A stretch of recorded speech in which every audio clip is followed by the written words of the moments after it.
Hey there, it's your TTS Radio. We present some of the most entertaining stories from Reddit and elsewhere to you. Make sure to subscribe and enjoy the show. Warning, this content may be upsetting or disturbing to some audiences. My husband and I were at the supermarket and our baby was being especially fussy, so he took her for a quick drive, the motion of which usually calms her down. It only took about 10 minutes to settle her and I was still in the store, but was unsure how much longer I'd be in and there's poor cell reception inside, so he pulled back into the parking lot to wait for me. It was an unseasonably nice day, so he took her in her car seat to sit on one of the benches outside the store. He took a business call and had just sat them down, absent-mindedly rocking the carrier, when a woman, well-dressed, mid-30s, average height, fit build, approached them. It's not uncommon for people to ask to play with our baby. She's got big rosy cheeks, soft wisps of gold hair, and the most adorable gurgly toothless grin, especially when she's deep into a good nap. But her nap schedule is paramount, so my husband was preparing to tell the woman she actually couldn't play with our baby right then. She walked over right in their direction, brimming with nonchalant confidence, and before he can even finish his sentence explaining she was napping and not to be touched, she picked up the carrier and started walking off. He was in shock for a minute, not fully believing someone would be ballsy enough to do something so sinister in plain daylight, so he said "Excuse me, put her down," as his panic mounted. She remained calm this entire time, but when he called after her she started walking away more briskly than when she'd approached. He ran full speed ahead, tried to grapple the carrier out of her hands, finally resulting to restraining her arms.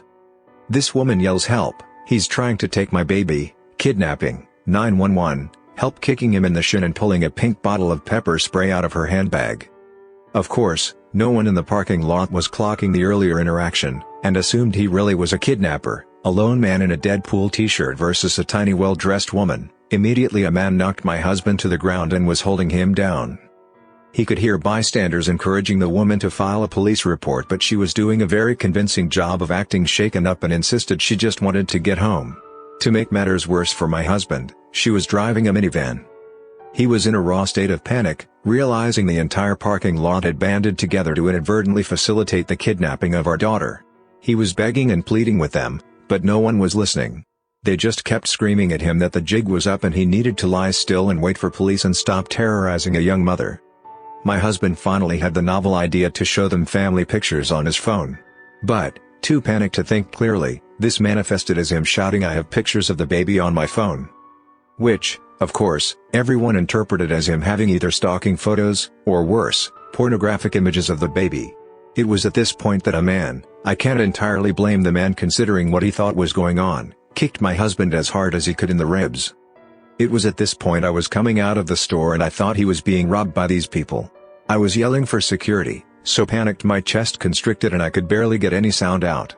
It was only then I realized he did not have our baby with him. When I saw she was being held by a woman, I was relieved. I thought maybe the woman had intervened to move my daughter out of harm's way while my husband was being robbed and was walking away to get help. I couldn't find a security guard outside the store, so I ran up to the people holding my husband down, waving my wallet, pleading, "Take everything you want, just let up and leave us alone." And one of the men holding him down said something like, "Lady, we need to wait for police to deal with him." And I was so confused. Why would the muggers have called the police? I just kept stammering, "What do you mean? What are you talking about?" and made out someone saying he tried to abduct that woman's kid. I did not understand and was sure I'd misheard him. My husband would never hurt a child. And we have 4 kids. If he were going to commit a crime, bringing home another kid would be at the bottom of his list. I kept trying to understand what the man was saying and suddenly, it all clicked. I looked around for the woman who had the baby carrier and she was halfway across the parking lot. I went into total ballistic tiger cub mode, literally leapt out of my heels, and sprinted across the parking lot.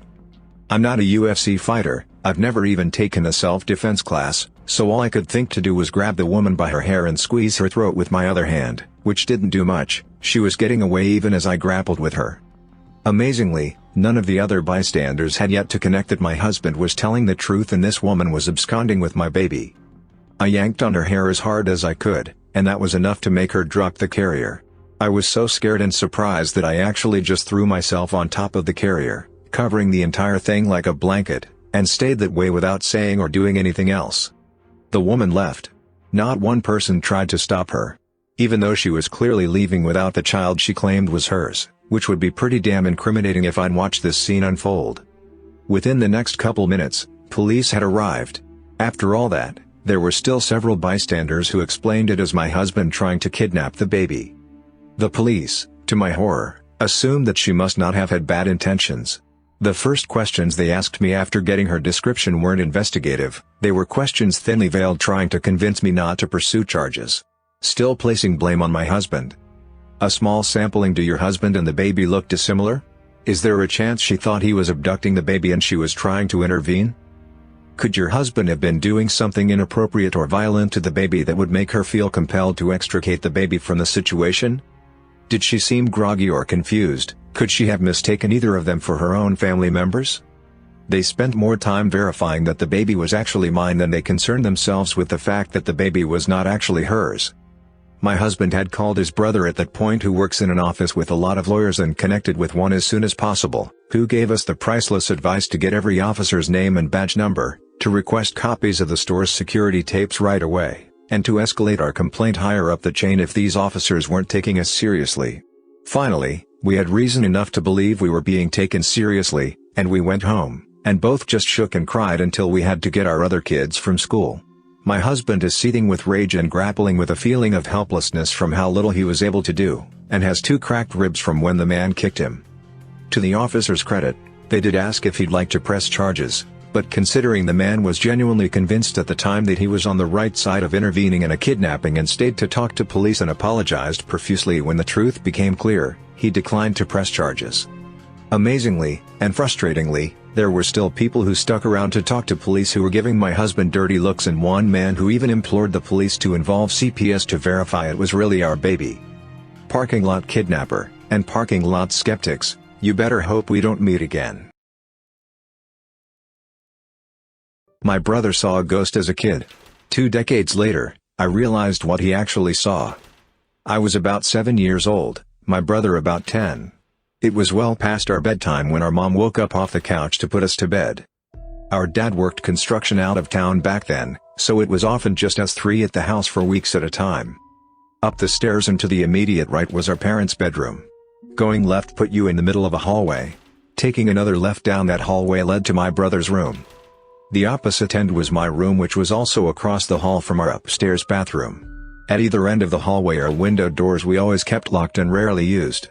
The door on my end led to a balcony overlooking our front yard, and the door on my brother's end opened to our back porch. The house kinda leans into a small hill. My brother and mom both had a habit of waking up in the middle of the night to use the bathroom. I only knew this because I was always a light sleeper and they just couldn't help flushing with the door wide open. This night, however, my brother stopped on his way to his room and came back towards the bathroom. I'm gonna try to pee before I go to bed. The past few nights I've been too afraid to walk to the bathroom. I keep seeing a man wearing stripes at the end of the hallway. I don't know if my mom wrote it off as my brother telling ghost stories to try to scare me or if she was already half asleep and didn't catch it, but she didn't react at all to my brother's confession. I, on the other hand, was terrified by it. The fear of seeing a ghost like that at the end of the hallway or through the windows is the reason I started running from the stairs to my bedroom at night. Years later, when I was about 18, my mom and I were having a conversation in her car about a dog we had for a very short time when I was little. We were sharing stories about Max's tendency towards destroying my shoes and other unruly behaviors when my mom blurted out, "Do you remember that time I opened the front door for the cops and Max ran inside to the kitchen and started tearing open that big bag of dog food we had?" This really caught me by surprise, because in all the years I lived in that house we never once called the cops, gun owner family in a quiet, rural West Virginia neighborhood, etc. I asked her what she was talking about and she looked equally surprised as if she had just revealed something by accident. "Oh, that's right. I never told you because you were too young at the time. One night, I woke up hearing noises outside my window, and when I looked I saw a man staring into my bedroom." She went on to describe how turning on the lights caused him to take off running and how she grabbed my dad's pistol before calling the cops. I can't remember all the details I gave them when they showed up. Tall white male, wearing a striped shirt and jeans, short dark hair. Something like that. They said it matched the description of a man they were looking for in the area. It turns out he had escaped from jail on a murder charge.